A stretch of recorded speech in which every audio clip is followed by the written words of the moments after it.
When the union's inspiration through the workers' blood shall run, there can be no power greater anywhere beneath the sun. Yet what force on earth is weaker than the feeble strength of one? But the union makes us strong. Solidarity forever, solidarity forever, solidarity forever, for the union makes us strong. They have taken untold millions that they never toiled to earn, yet without our brains and muscle, not a single wheel can turn. We can break their haughty power, gain our freedom when we learn that the union makes us strong.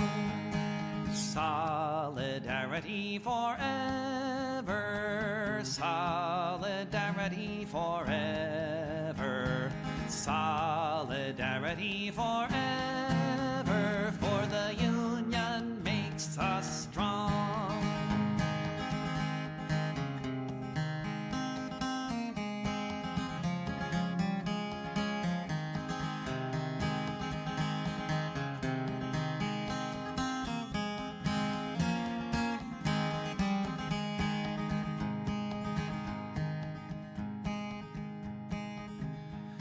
Hands is placed a power greater than their hoarded gold, greater than the might of armies, magnified 1,000-fold. We can bring to birth a new world from the ashes of the old, for the union makes us strong.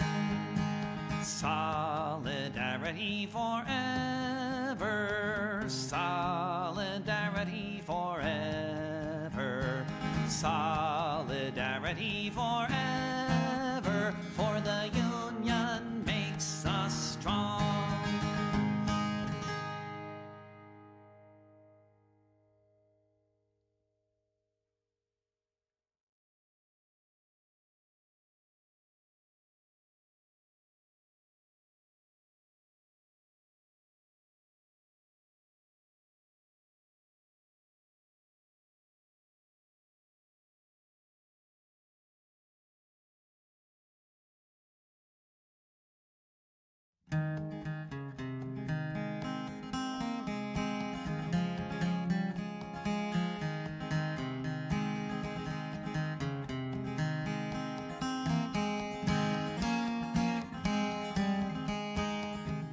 When the union's inspiration through the workers' blood shall run, there can be no power greater anywhere beneath the sun. Yet what force on earth is weaker than the feeble strength of one? But the union makes us strong.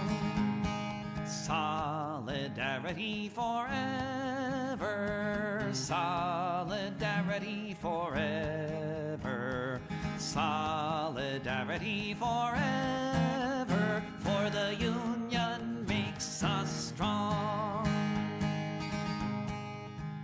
They have taken untold millions that they never toiled to earn, yet without our brains and muscle, not a single wheel can turn. We can break their haughty power, gain our freedom when we learn that the union makes us strong. Solidarity forever,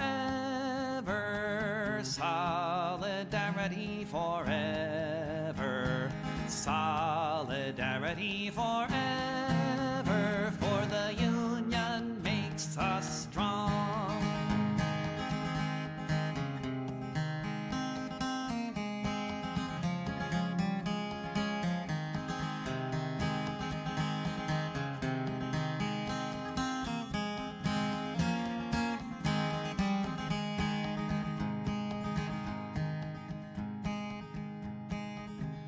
In our hands is placed a power greater than their hoarded gold, greater than the might of armies, magnified 1,000-fold. We can bring to birth a new world from the ashes of the old, for the union makes us strong.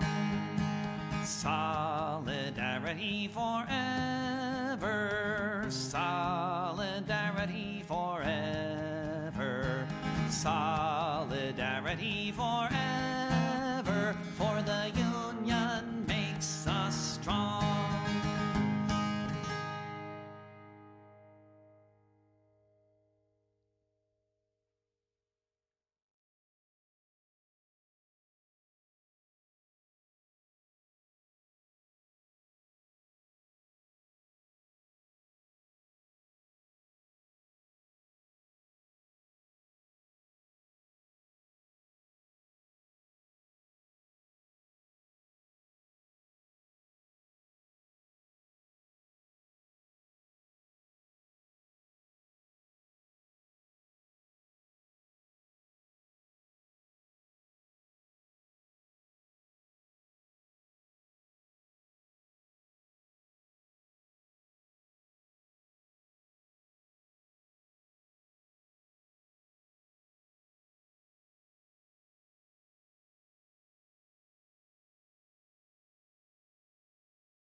So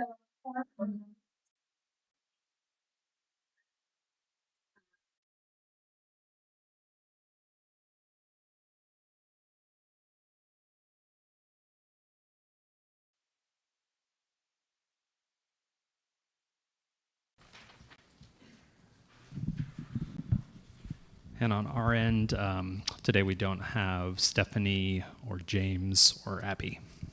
okay. All right. And would you all like to start off, or do you have a preference? No preference. Okay. I am ready, so I'll start sharing.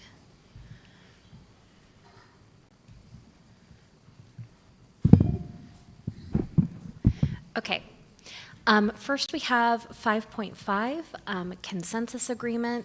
We are open to a lot of language that OHSU has passed. We are asking for creating staffing plans for departments that fall outside of the hospital staffing committee, as defined by MOUX, to be part of what can be determined by a consensus agreement. Okay. Any questions about that?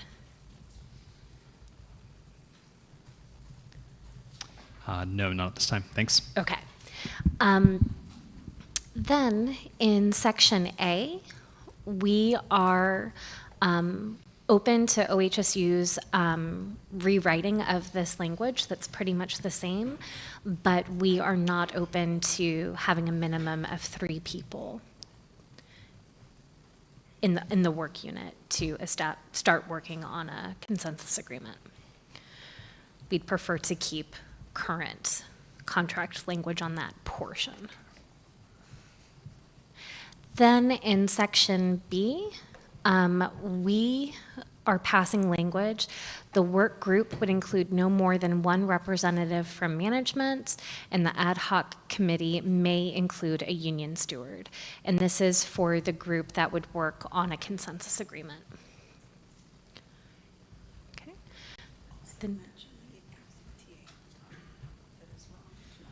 and I'm sorry, the heading AFSCME TA, that's incorrect. This obviously is not a TA. This is our counter. And then we get to section C. This is where we are not really open to OHSU's language. That a work group reaches consensus when, after deliberation, at least 80% of the group members who vote, including the unit manager, vote in favor of a solution. We are not open to having the language that it is ratified by management. We think that it should be a collaborative venture. In section D, we are agreeable to OHSU's language, that it will not be effective until submitted to above.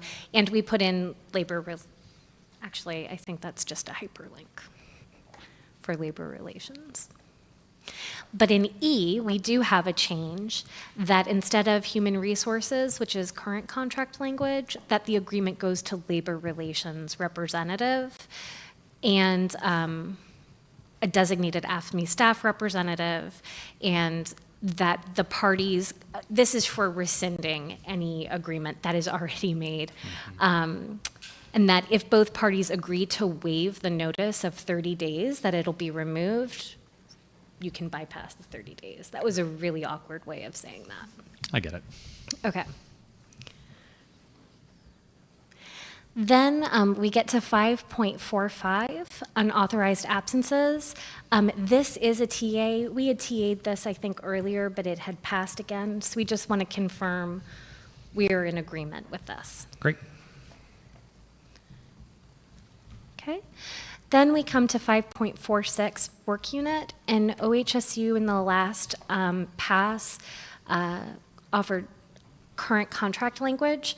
We really do feel that the language that OHSU proposed for a work unit is really helpful. We just don't think that it is the definition of a work unit, but it can be a definition, one that is very frequently found. And we think that it is really helpful to both members and management. We just don't want members or management to think that it is that and could be one of those other three things. So we really do see the value in it and want to keep it. Any questions about that? Wes, do you want to follow? Okay. Not right now. Thank you. We like it. We're not ready to let it go. We just don't like where it is. Yeah, and I think for me, it's that it sits among everything else. Like I agree that, like I think a work unit, just philosophically, they should do all of those things together. And I recognize that some of your work units don't do any of those things because maybe their salary and they don't have to apply their seniority very often, or if at all. But for work units that do have a lot of seniority bidding, I feel like the work unit should exercise all of those things. And I think we get into weird spaces when we start mixing and matching some of those, because then it gets kind of all wonky across the contract. So that was my theory of why that should be there. So that's more of how it's exercised instead of how it's defined. I guess that's... I would agree with you that that's often how it's exercised, which is why I feel like it should be in D. And philosophically, I agree with you, but I don't think that that's the way it actually plays out in a lot of OHSU, which is the issue. But it's really useful. Okay. Then we are withdrawing 5.X, intimidation of a union steward. Which brings us to 6.6.3, failure to reach agreement. And we feel really strongly about this one. If a supervisor does give more work to an employee and the employee is unable to deal with that change in work, and the manager and the employee cannot come to an agreement, we really feel that there should be some recourse for our members to ask for tools on how to handle the workload, and in this case, employ an LMC to help with that. And yeah. Any questions about that? I know that, yeah. So this is the same one you gave us last time? Mm-hmm. Okay, thank you. I think that it came, I can't remember if it was, I believe you all passed it to us, and we had a lot to say during the passing. So we're officially passing it back with the language we had initially sent over with a formal explanation. And if a department, the involved department doesn't have an LMC? We want an LMC to be created. Or, we have proposed language through the CWE language that would establish someone who would help facilitate and build LMCs, that would be exactly what that person would be doing. Okay. We think that it's vital. Sorry, this might seem obvious. I'm really tired today. Are you asking for labor relations to develop a plan to develop the LMC or develop No. the plan for the employee? No, we are, yeah. So the language above it is basically the employer has given, or there's been a major change to the employee's workload, and they are struggling. And so they can come to their their manager and say, hey, Betty Lou, these things are, I took over those things for Wes and these things for Jenny and these things for, and so now all of that job creep has created this. It's not enough to get somebody reclassified. It's just a lot of work, right? And so the concern has been, no, sorry, just they're going to have to suck it up. And I think that that's part of the problem. Also, I think that we have lots of different places where it hasn't been technically more work, but it's like more patience, less time to do some of that work. Like in rehab, we're Like struggling a volume. little bit. Yeah. Yeah. Yeah, I think another example would be one of the things we're struggling with in our department is we have a definition of what a one-person assignment is. And when we have fewer RTs than we have work to do, we give a person over a one-person assignment.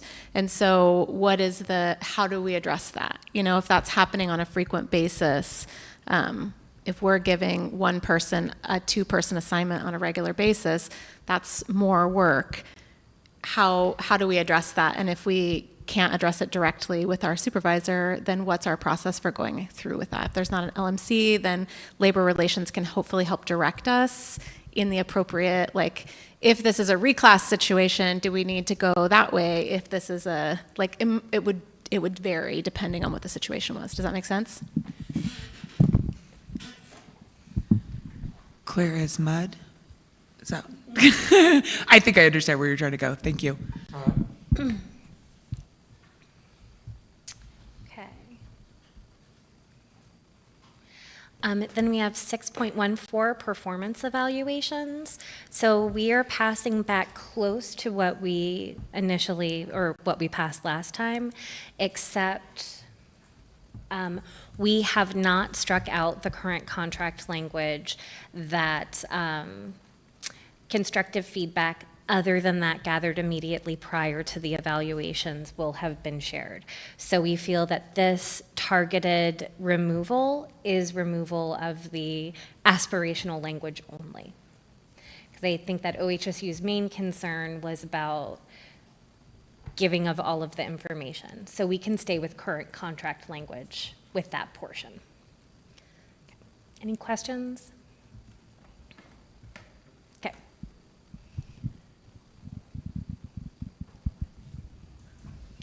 Um, 7.8 for on-call. Can I? Yeah. I'm going to turn it over to Jen. Thank you. Give me 1 second to pull it up on mine. Maybe.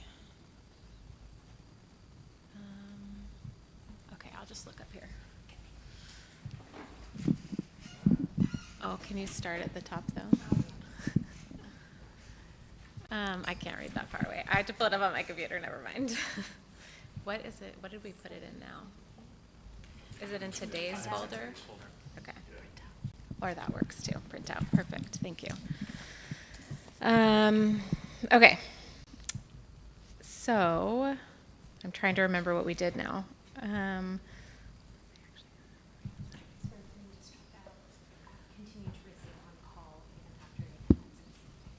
Yes, we agreed to that. We're agreeing to that. Okay. Maybe I'm not the best to do this. Okay. We worked on this last week, so I apologize.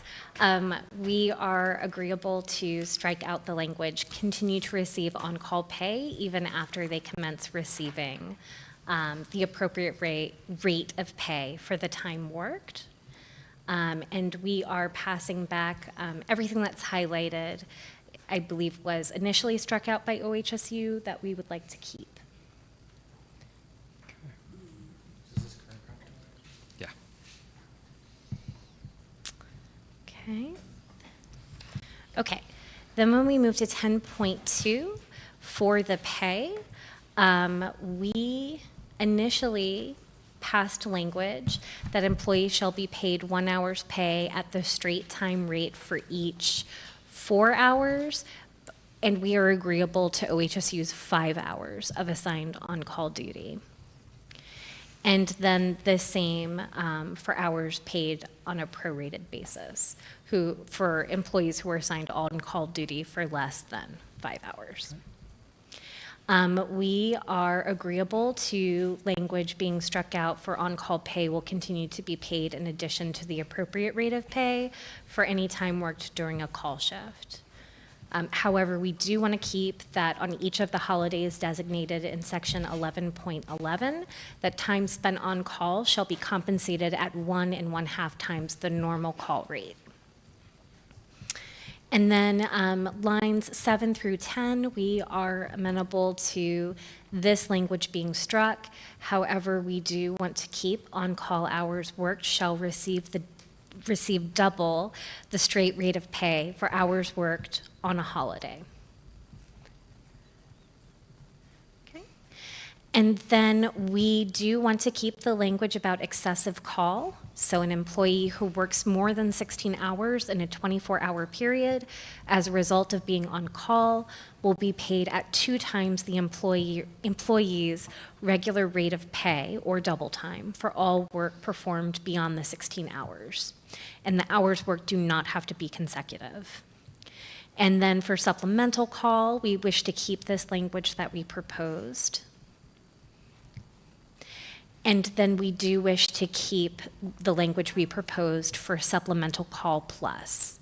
And this is, I believe, almost exactly coming from an LOA that is currently in place. And somebody who has, oh, perfect. It's down there. We loved your rationale. Yes. Good for us too. That's right. It's all coming back to me now. This is currently in an LOA for interventional radiology. It's working really well. We wish to roll out the program to everyone. Okay, any questions? Okay. No, I think we understand. All right, then we have 10.3, work from home while on call. We do want to keep the language that we proposed in lines 12 through 17, that if the work from home results in less than 10 hours off between shifts, the employee will be entitled to double back. And if the work from home results in more than 16 hours of work in a 24-hour period, the employee will be entitled to double back for all work beyond the 16 hours. Then moving on to 10.4, in-house standby compensation. We are open to OHSU's language that the differential would be $5 per hour on top of the employee's on-call pay. And then the only, let's see. The only difference here is that we would like to keep that the rate of pay is with all applicable differentials. And one moment. The conversations that we had, just to give you guys context, were with the holiday pay, the on-call being higher for holidays, that it is, it is a big deal to be on call on a holiday. You can't participate in a lot of family traditions. You can't necessarily leave town to go with, and so you have to not drink wine at Thanksgiving dinner or whatever the thing is. And you have to be able to leave in the middle of a holiday dinner potentially. So we felt like that time was worth more. And the other things, the excessive call, we felt pretty strongly about, that if you are using call that much, that someone's life is being potentially disrupted that much, that they should be eligible for additional pay. And I think the final piece was the work from home while on call. The justification for double back in the rest of the contract is that we want our staff to have a rest period, an adequate rest period between shifts. And even if you're taking calls from home, I would argue that that is not an adequate rest period. If you are woken up in the middle of the night to answer phone calls, even if you can do it from your pajamas, you're still not resting and sleeping and taking time off between shifts, and you still have to report to work the next day.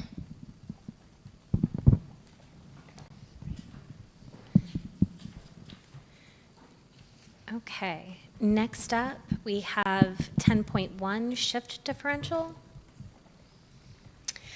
10.1.2 rates. Our initial ask was 9%.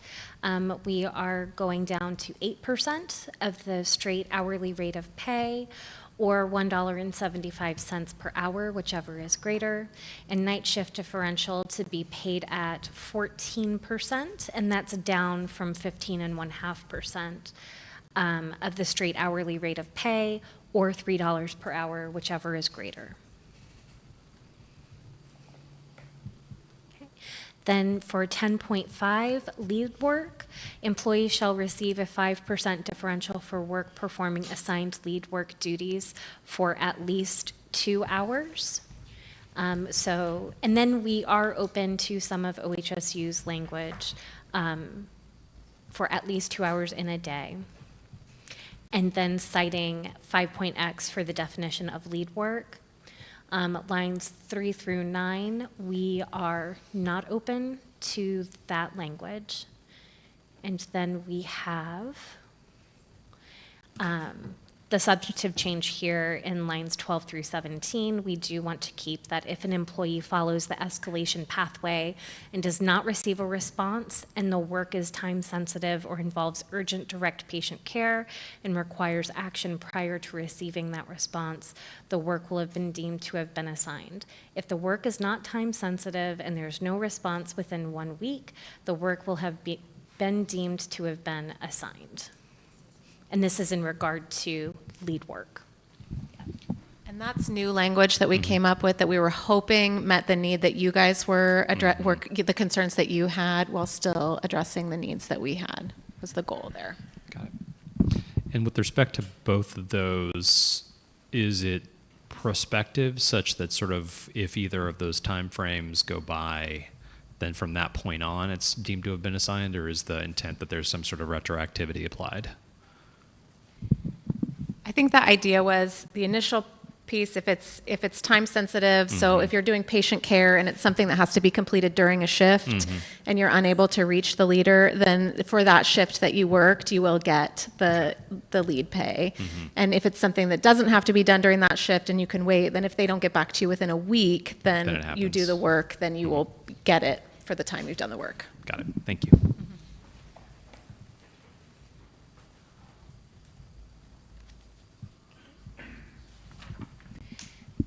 Then 10.10, work out of classification. For A, we are moving from 1 hour, so when an employee is assigned by the employer for a minimum of now 2 hours within one shift to perform a major distinguishing duty of the position of the higher classification.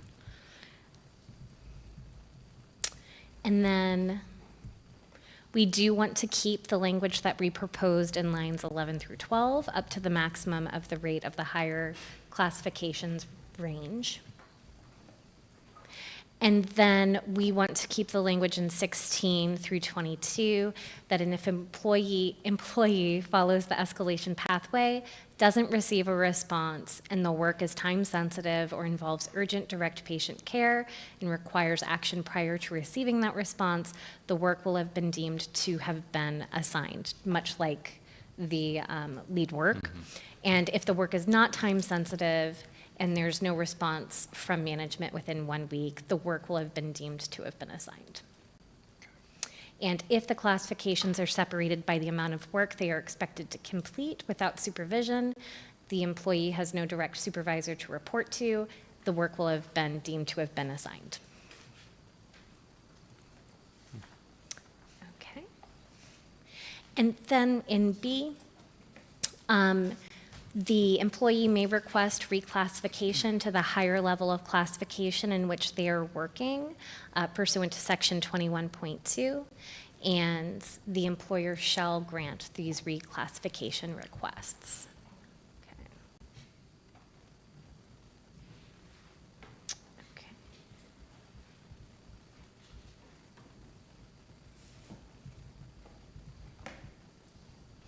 Okay, then in section C,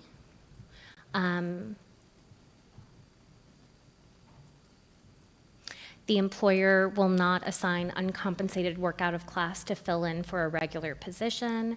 And when an employee has been found to have worked uncompensated work out of class in the manner above, they will be paid that differential of a minimum of 5% for all of the shifts where the work was performed. Then we get to 10.12 for preceptor pay, and we are moving from our ask of $3 an hour for preceptor pay to $2 an hour, and that it shall apply to any role not contained in this list, but that meets the definition in section 5.23, the definition of preceptor work. Everything in the list we are amenable to, but in the last pass, OHSU had pharmacy technician omitted from the list.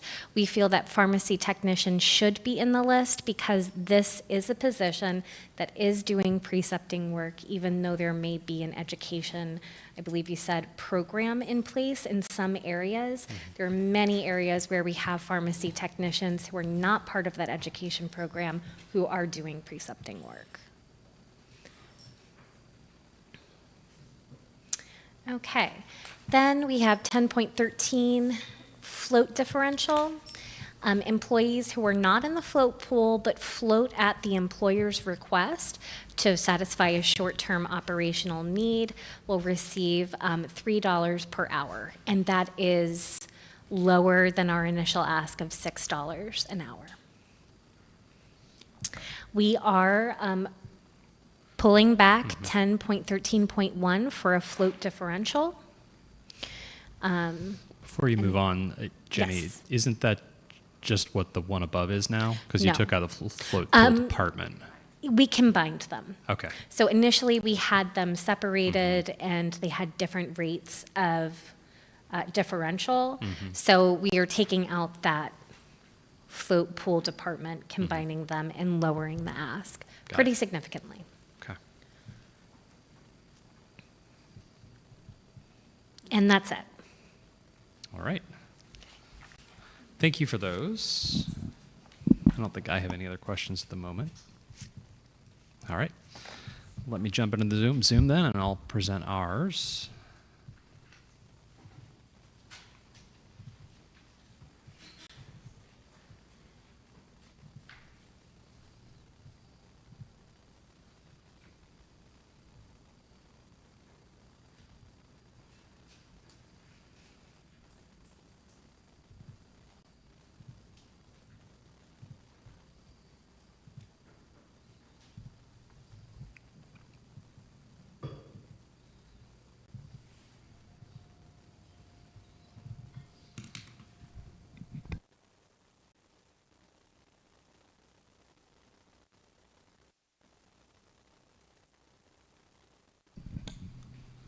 That is too small.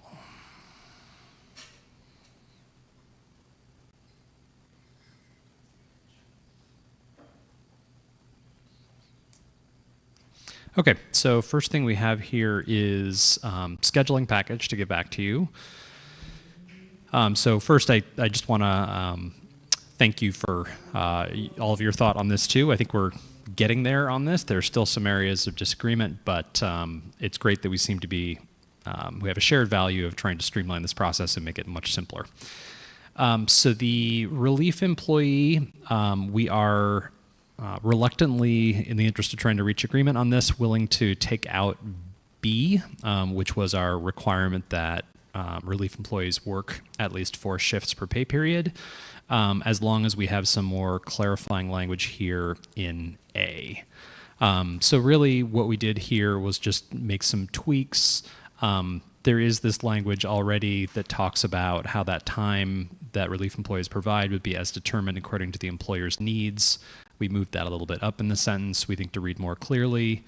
And then we did add, we did keep that if a relief employee doesn't meet those requirements, they may be deemed to have voluntarily resigned. But we added language in specifically about a notice period there so that no one is going to be surprised, so that we would provide notice to the employee of those consequences if they fail to meet the minimum obligation.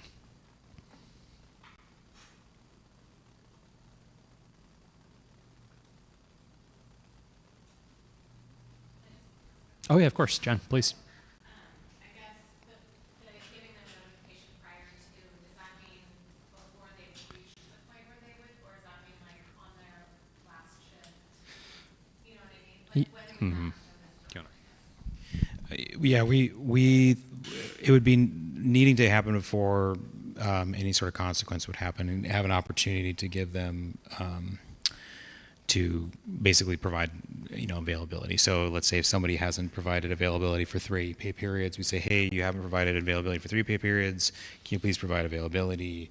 Otherwise we'll deem you to have resigned. And I think even if we hadn't acted on that, let's say it's been 6 pay periods, I think that would still require us to provide that notice before we can just deem them to have resigned. So. Yeah, that's the idea for that language, is that we're giving them a notice so that they understand where they stand. And we did talk through kind of do we provide a notice as a specific period of time, but we really think it actually makes more sense for all parties to have it be open, because if someone, lines up 3 in a row, right, really quickly, you may want to connect with them. If someone has their third, right before the end of the year, it may make more sense to talk to them ahead of time. So we just thought, rather than have something specific, it would be better to leave it open.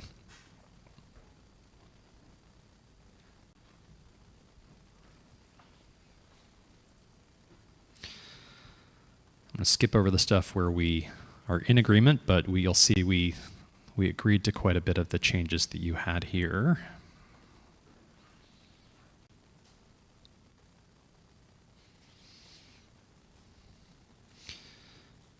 All right, changes in reporting time. So what we tried to do here is, we recognize the interest in having more notice if there is a change in reporting time.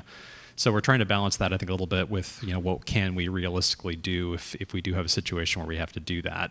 And so what we tried to do here is to have a minimum of 24 hours, which was what you'd proposed for the up to or 1 hour or less.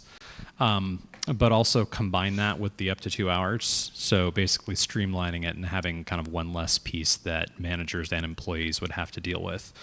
But what this would mean is we're doubling the amount of time for anything up to an hour that people have noticed that people would receive, and then maintaining the existing notice period if it is between 1 hour and 2 hours. So that piece then would come out because we've combined it. And then for more than 2 hours, we're holding on the 5 days. We think that is a pretty significant amount of notice already, especially when you look at the jump from 24 hours to those 5 days. So holding on that. Even though you guys have people that work 7 on and 7 off, we're still okay with that? That is our proposal.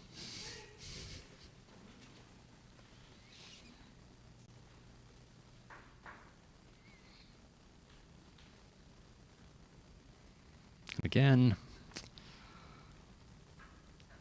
availability of additional work. We are okay with the changes you made here in this first paragraph.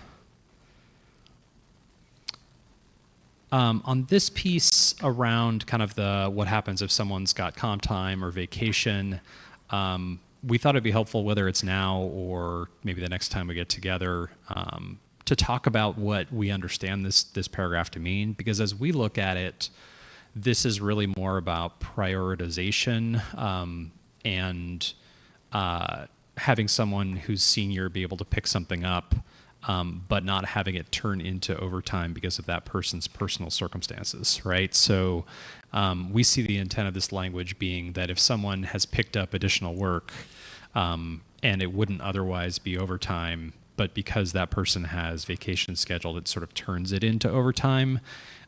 We think it's reasonable that they would convert that that time away to leave without pay because that was not intended to be overtime. So we really do kind of see this more as about prioritization than penalizing or rewarding employees specifically. But in reading the language, I think that it could be read multiple ways. So it might be helpful for us to have a conversation around this too, to see how far apart we really are.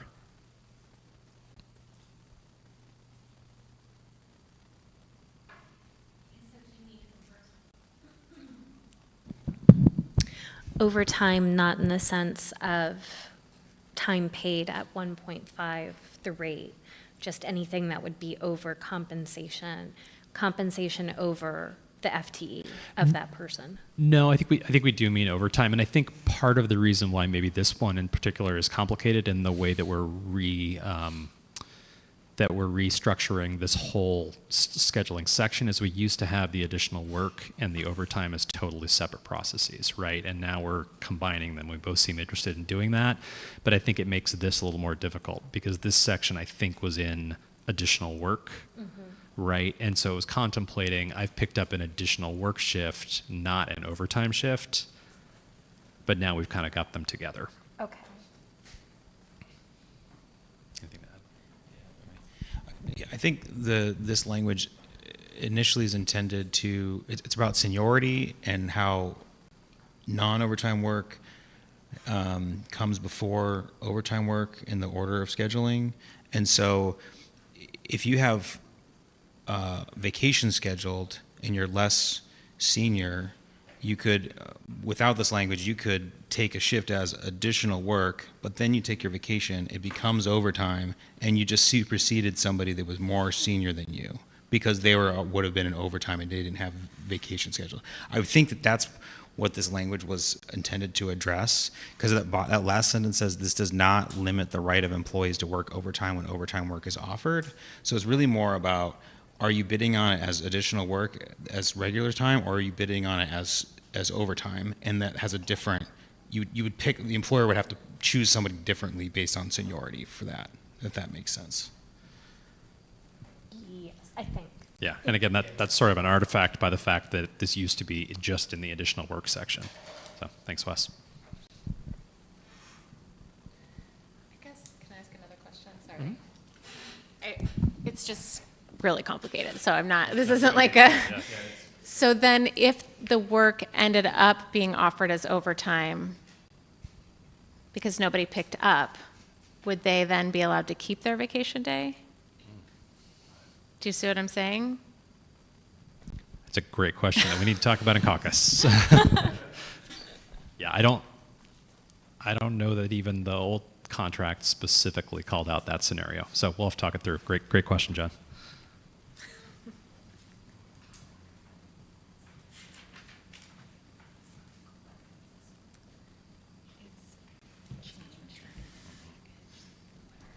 Yeah, we'll talk about that today and we'll let you know.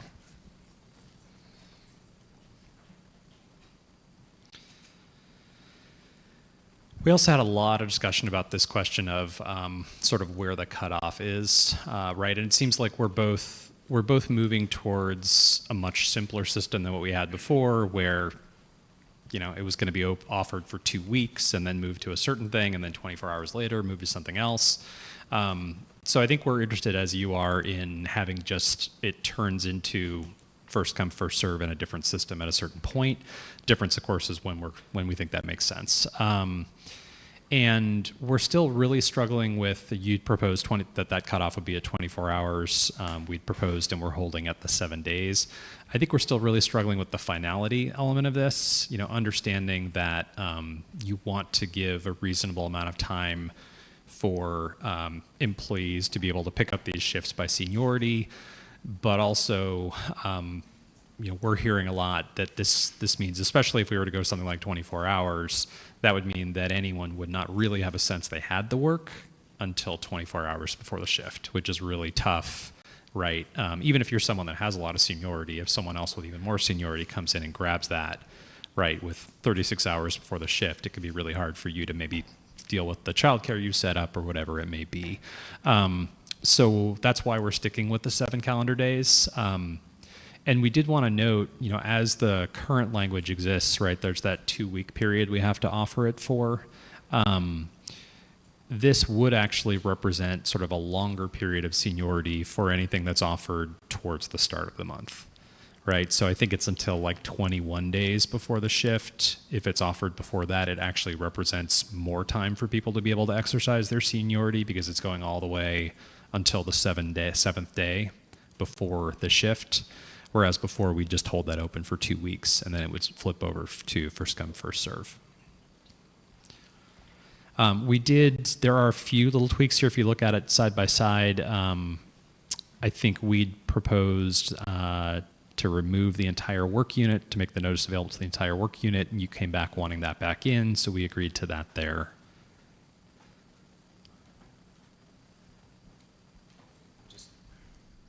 I think the key really on that is just the simplicity of, because before it was like the 2 weeks, it has to be posted for 2 weeks, but then it might, depending on when you offer it, it could move and then up to the 24 hour. And it was just like, I wrote that language and I try to read it and my brain just goes numb and I don't even want to.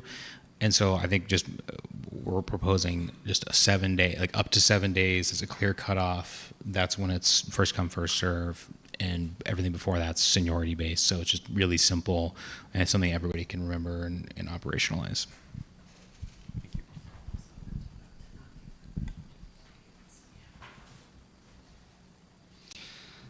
You had a few changes here in terms of the order. We were fine with those.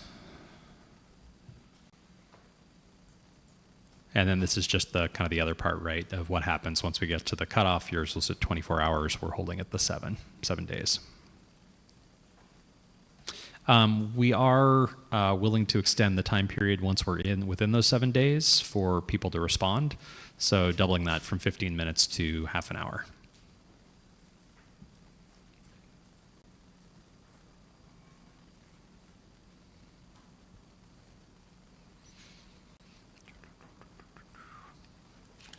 Actually, can I ask a question about that? Sure.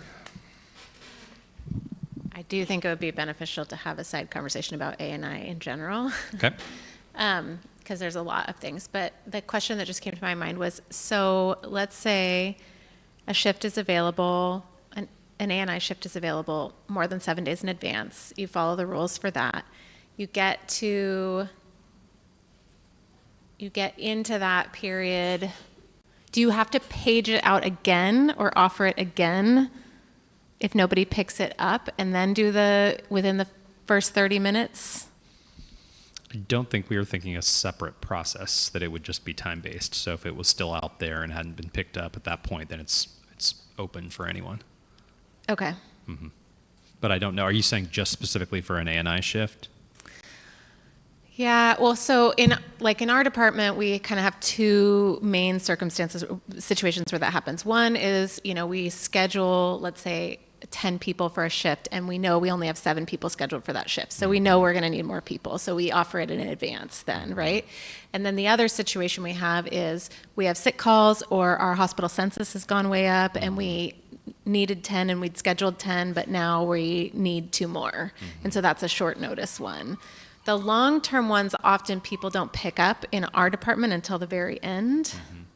So I could see it starting out with the rules of more than 7 days notice and then switching to the rules of less than 7 days notice. And I'm just not sure if we would need to let people know. Yeah. Yeah. I mean, I think how we would delineate that. Right. I mean, I think as we're proposing it, we wouldn't, without talking about it with the team. And if you thought it was important to essentially tell people, hey, now that we've hit this time period, right, we'd certainly consider that, because I can understand the reasons why you may want to do that. Yeah, I can just imagine as charged someone calling me and saying, well, now it's first come, first serve, Right. and then me trying to go back and figure out Like, what was the day it was offered, and what yeah. time did it become first come, first serve, Right. and how do I determine Yeah. who gets the shift? Yeah, which to Wes's point, like, this is still way simpler than having to calculate the 14 days or whatever, but I totally hear what you're saying, Jen.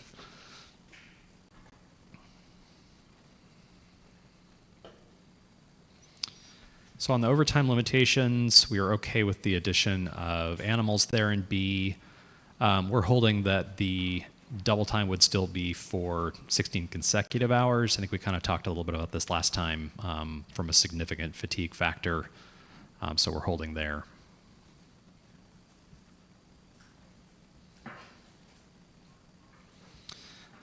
Mandatory assignments of overtime work. So when AFSCME, I think, had first proposed the language that you've got there, you had and or involved in B. And then it came out, I think, in your last proposal. We're willing to agree to the language if the and or comes back in.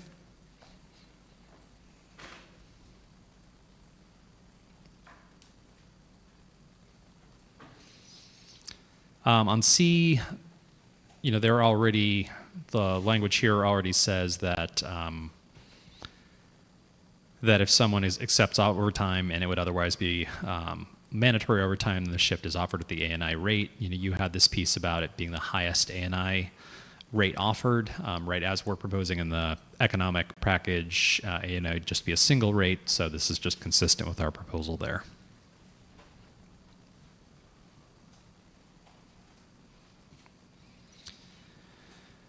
And then D is about what happens if someone is already, if the overtime is within 2 hours at the end of the shift, sort of who do you offer it to first? Those employees on duty. You'd propose that if, currently right, if it's 4 hours or longer, then it has to be offered at ANI. You'd propose to make that 1 hour. We're willing to try to meet you in the middle there at 2 hours. And then again, you said the highest rate of ANI under our economic package. We're just proposing a single ANI rate, so that would not be in there for ours. And this last piece here for that shift and offered to recruit for that shift, we just thought this read a little bit cleaner.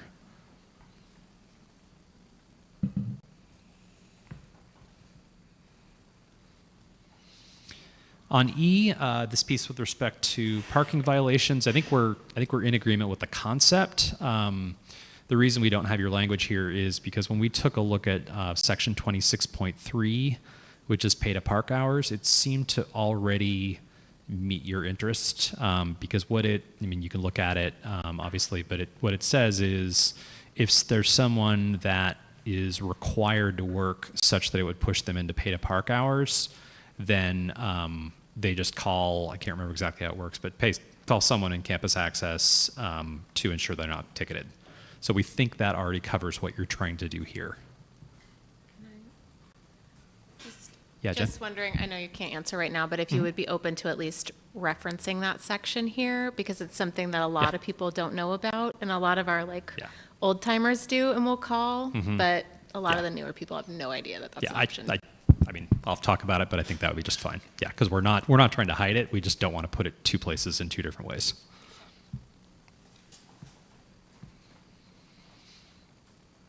And that was it. We're in agreement on everything else. Any other questions before I put that one away? Okay.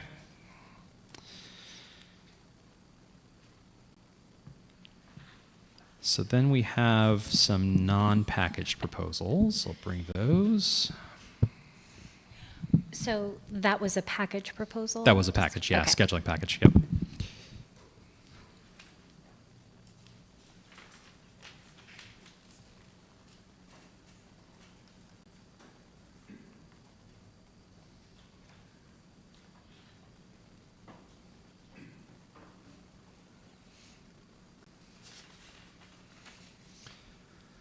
So starting with 6.16, access to pager communication systems and equipment. So this, the language, this is all new language, but we were in agreement that no one would be required to use their personal device. We are reproposing kind of these limitations here at the end, which really, from our perspective, are kind of things outside of OHSU's control, but that could require someone in those very limited circumstances to use their personal device. So emergency conditions, supply chain, or malfunctioning of an OHSU-owned equipment. And then you had a bunch of language here that's in green around what happens if there's a request for someone to pick up a device or anything like that. We're not, just sort of given the nature of the many different departments and the many different needs and such, we're not willing to say that would never happen. We are willing to say that would never happen on unpaid time. So to ensure that if someone is asked to do that, then they're going to be paid for that time to do that. But we did want to call out just to make sure that we're on the same page, that doesn't apply to someone's regular commute, right? If someone's being asked to bring the pager when they come in for a regularly scheduled day, that doesn't mean their commute is now paid. So Yeah, Jenny. In general, that sounds fine. But I think that the team member on our team who was speaking about this with concern is salaried. So is all of their time paid time? We will have to talk about that one.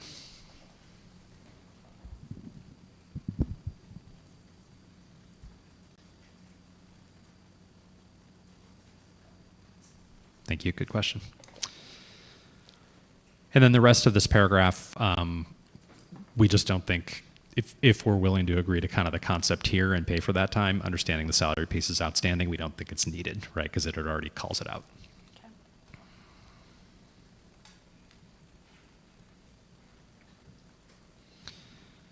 And then we're holding on no language with respect to the replacement because, again, we're moving to a shared device model, and so we just don't see this as relevant.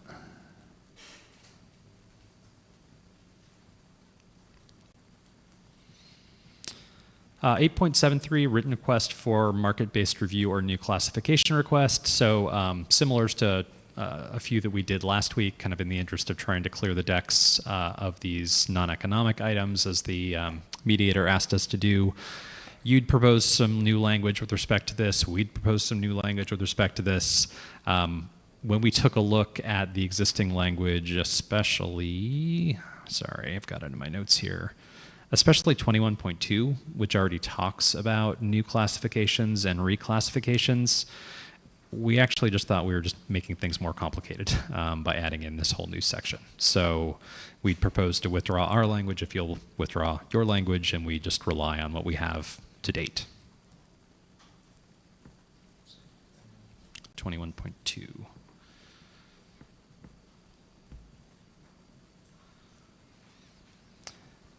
And then 18.2, selection process and priority to internal candidates. Here, this is really about references. And so we're not in agreement to only look at references provided by the employee, but we are willing to agree that if the employee provides a reference and we conduct a reference check, we'll reach out to at least one reference provided by that employee. And then we also wanted to be clear, we put back in the language about someone being subject to a background check if required by the position. We put in that last sentence because from some comments when we were talking through this, we thought that maybe the union thought that background check was a drug screen, and that is not at all what we were thinking. Okay, I'm seeing the shaking of heads. Well, maybe that'll come out. So, okay, that was certainly not our intent.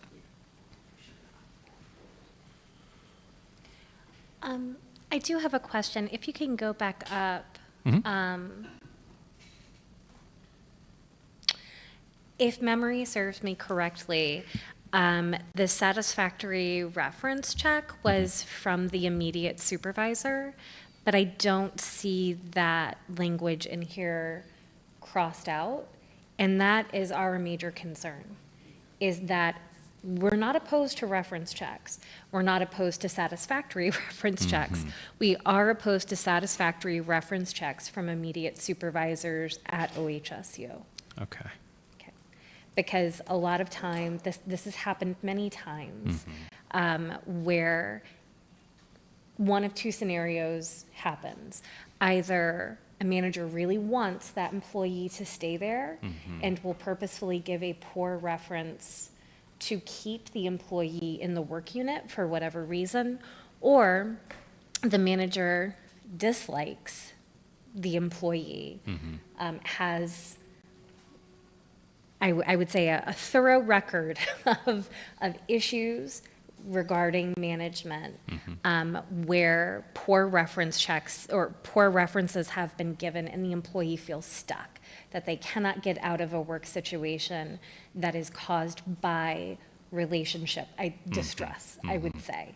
And once they eventually do get out of the situation, they do really well in their new jobs. And I've seen this many times over the past 10 years of being a steward. That is our problem. Okay. So I'll take a look at the language. Certainly if there's part of current language that's supposed to be crossed out, that's, it's not our intent to hide that piece. We can talk about whether, my understanding is that some of this reference check work is already taken out of the manager's hands, is already taken out of the manager's hands, but I can follow up on that. My understanding is that it's current OHSU policy that no one who is an internal candidate is placed in a new position unless they have a satisfactory reference check from their current supervisor. That is OHSU policy. It is not in our contract, and we feel that it is a detriment to our members. We see it all the time as a detriment to our members. Okay. So you're talking about a reference coming from the manager, not the manager performing the reference checks. Yeah, I don't care who does the reference check. I'm talking about who is giving. Who's being asked. Yes, yeah. Okay, we can follow up on that. Jenny, it would be helpful, doesn't need to be here, doesn't need to be names, but if you could give us some of those examples you're talking about, that'd be very helpful. We could set aside a whole labor relations meeting to go over these concerns. Okay. Absolutely. Okay, thank you. Yes, Kathy? I also wanted to add to that, it's also, if a reference is requested, but then the candidate is not selected, that could also create strain for that employee in their current work unit. Relationships might be kind of tenuous already, and then now this is like, okay, well, so they're trying to leave, so then now management's on the aware and could make things a little more difficult potentially.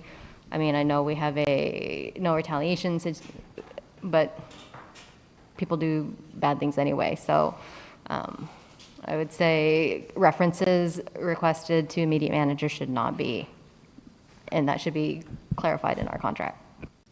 Got it. Thank you. All right, I think we understand the concern, and it sounds like we'll have some follow-up on the examples.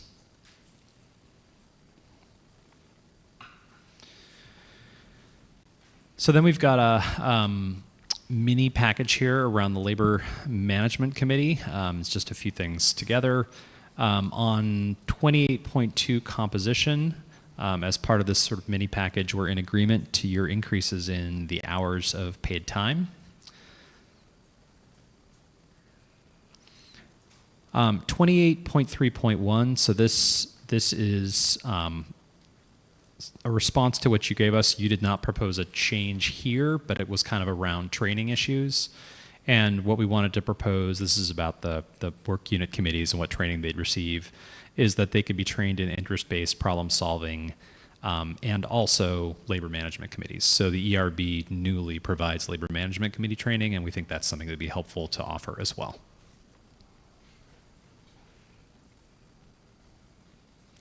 And then 28.3.2, we're not including the unit level labor management development and support. Talking with CWE, they don't have the staffing for that to support that, so we're not including that.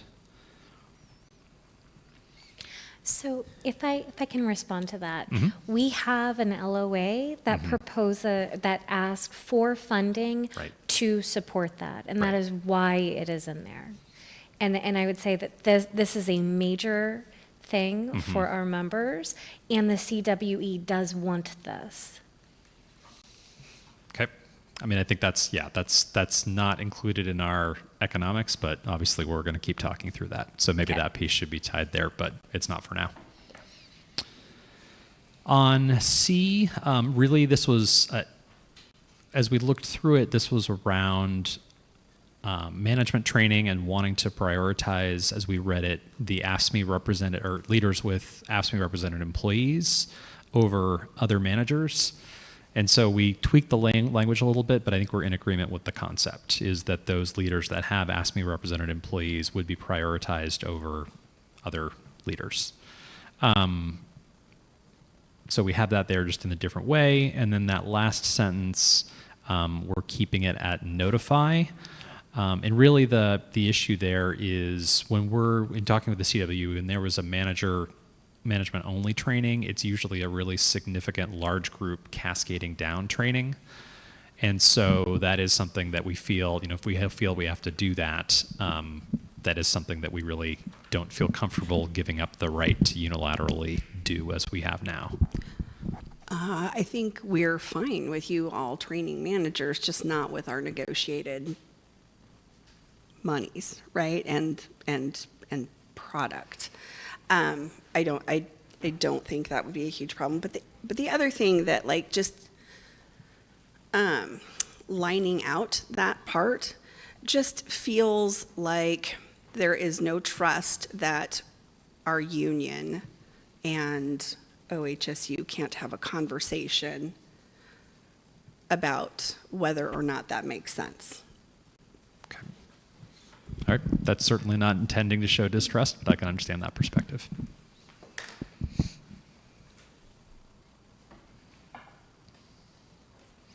And that is the end of that one. And then last, we have a grievance package.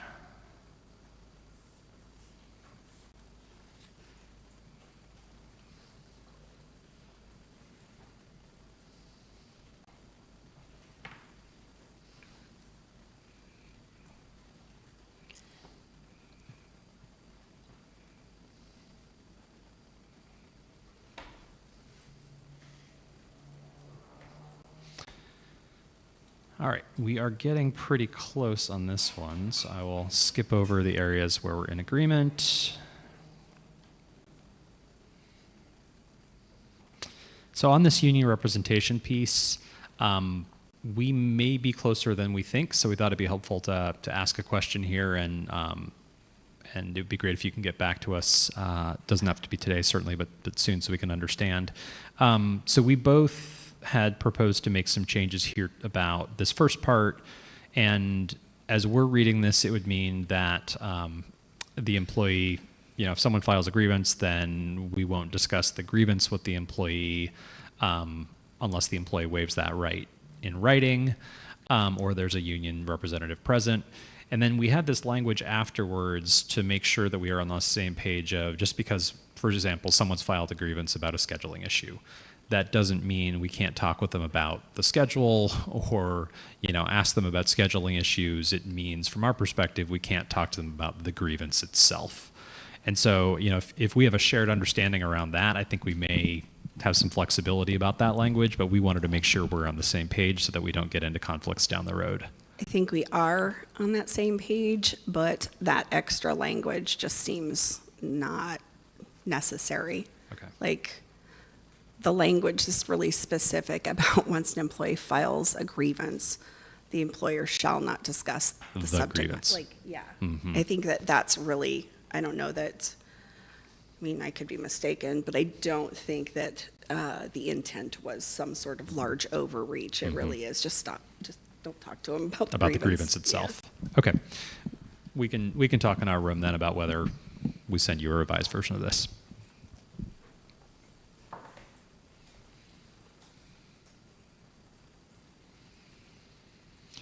Grievance of specific matters. So we had proposed to just have everything be sent directly to Human Resources.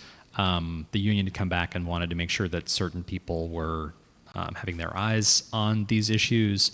And we certainly understand that. We're okay with it. We just tweaked it to have, it would be reviewed by comp for that first one and reviewed by benefits for the second. It may be the manager, it may be the director. We just don't kind of want to tie our hands about who exactly. It makes most sense to take a look at in there.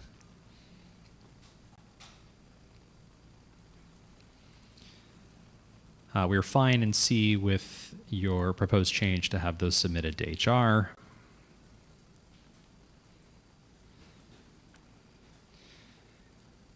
The section on verbal warnings and then the new language about removals, we think we already have that removal language in a different section.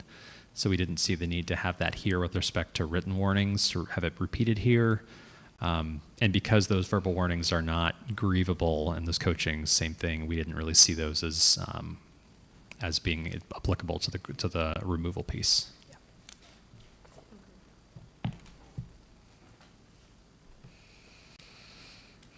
On the steps, we are reluctantly willing to shift to align everything to 21 days rather than the 15 that we'd hoped for, but we do think aligning them all the same is going to make all of our lives much easier as we move forward, so you'll see that throughout.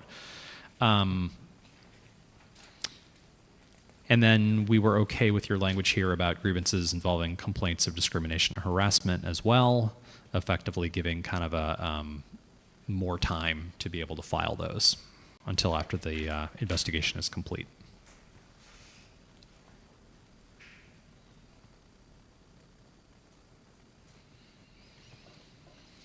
We're not open to the concept of the grievance being one, and then the remedy just being brought to arbitration if we don't respond within 7 days of the grievance remedy. So that's not something, I know we talked about this, and there may be an East Coast contract or two that has that, but it's not anything that we've seen around here. We're not open to that.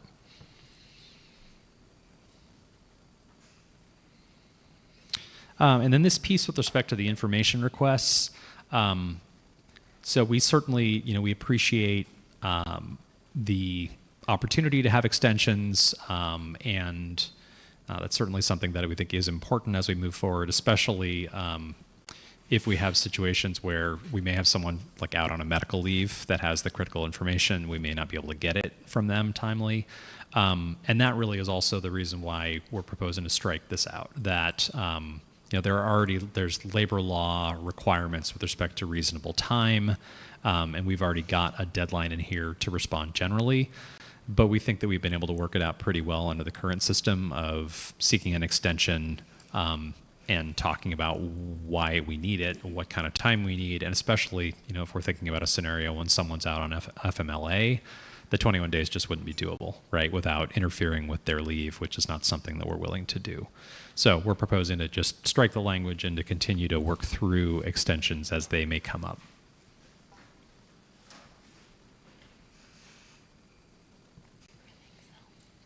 It's that same language that I already talked about coming out here too. And then submission to arbitration. You wanted more time to move for the date for submittal of requests to select an arbitrator. We were okay with that. And then I think your last change here. Yes, release time we are also okay with. Could you go back up to where Yeah. I'll just keep going. Tell me when. Yeah, sorry. Oh, I wasn't looking. Sorry, I'm still not looking. Oh, gosh. It's 6.8.5 that talks about the removal of materials. So there you go. Okay. So here's the issue. Removal of materials is that the employee has to make a written request. We do have a lot of employees, again, we've talked about this a lot, that English is not their first language. It's a little bit of a challenge. And I think that since the employer is not going to use them anyways, if they're over that, I think if there's an auto drop, that would be better, because I can think of an arbitration that we just had that the employer actually used in their rationale for terming this guy was that, in 2009, this thing happened. And it was just like, that's so far old. And it wasn't one of those things like he didn't, hit somebody or, whatever. So it was able to be removed. But the problem is that whoever wrote the termination and the predis, which I'm guessing was the HR person, added all of this stuff that was really old. And then we have to, argue and fight about it, which just doesn't seem helpful to have a good working relationship. That makes sense? Yeah. That's where we were going. Yeah, I think I understand where you're coming from. I mean, there's a real administrative barrier to the auto drop, right? Because that doesn't exist, and I think would be difficult to create. I will say, again, not speaking for my team, but like in other contracts, right, they'll have explicit cannot be considered kind of language, right, that could deal with the issue you're talking about. And I'm not saying we'll agree to it, but I have written that in many places myself. Because I hear exactly what you're saying, Kate, that like it When you forget, right? yeah. And it frankly, it makes it difficult around the board because you usually can't find a witness that can speak to those things that are that old as well. So, okay, thank you for that. Yeah. I think the piece about an automatic remedy if the deadline isn't met, I understand the hesitation there, which is why we tried to say it would be arbitrated because sometimes the remedies that are asked for can't be completed. I think the concern on our part was, since this is a problem that we deal with all the time, it felt like it would be more useful in the contract to have a solution to it rather than to go through the process of filing ULPs and going through that, which is not the way that we would like to address it. We'd rather there be some sort of a agreement as to how we're going to deal with this if deadlines aren't met.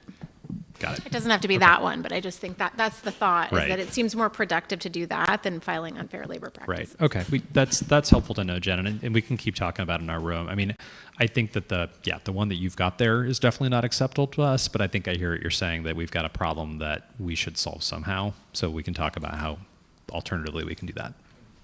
And I think just frankly, I think one of our concerns is that sometimes the remedies go beyond what would just make them whole. They can go a lot further potentially, and so that's, I think, one of our major reservations around there. So, Any other questions? All right. And I realized I forgot to send these over ahead of time. Sorry about that. I will do it right afterwards.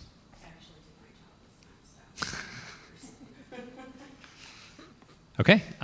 Looking at the time, I don't think we're probably going to be able to meet again today, but we will talk about some of those questions I think you need answered to consider these and try to get you answers today. Absolutely. I would ask before you leave that everyone admire the little whippet in the picture that somehow showed up.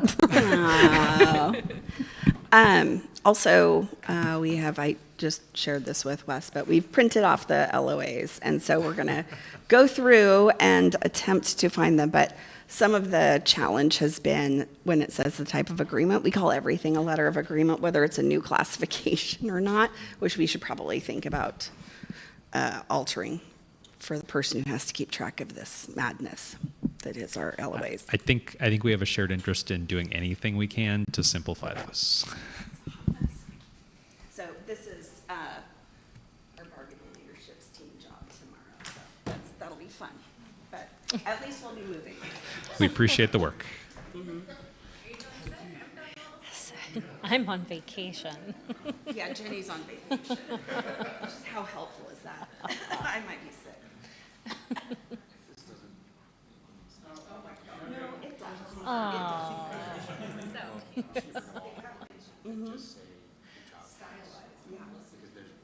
Like this one. Yeah. But I mean, this is the problem, right? No, it's another dog. Because patient advocate is in her car. We should keep it. yeah, I said yes. Yeah, dog.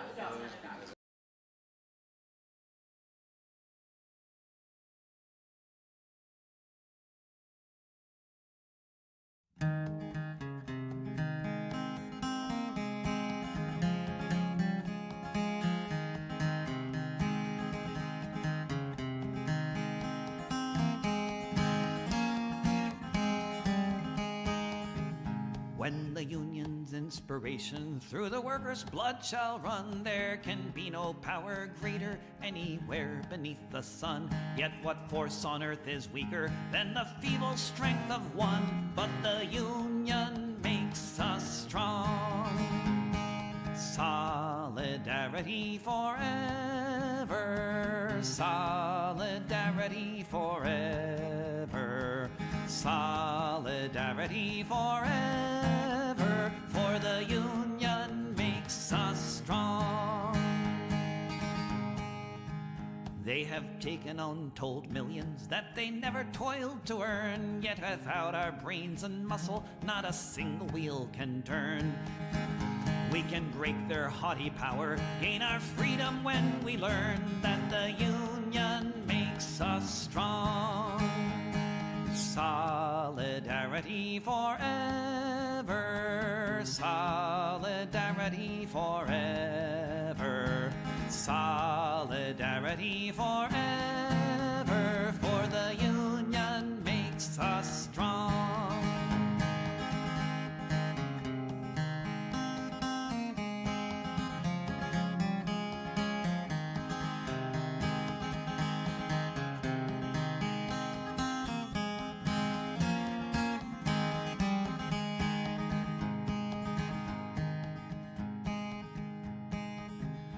In our hands is placed a power greater than their hoarded gold, greater than the might of armies, magnified 1,000-fold. We can bring to birth a new world from the ashes of the old, for the union makes us strong. Solidarity forever, solidarity forever, solidarity forever, for the union makes us strong.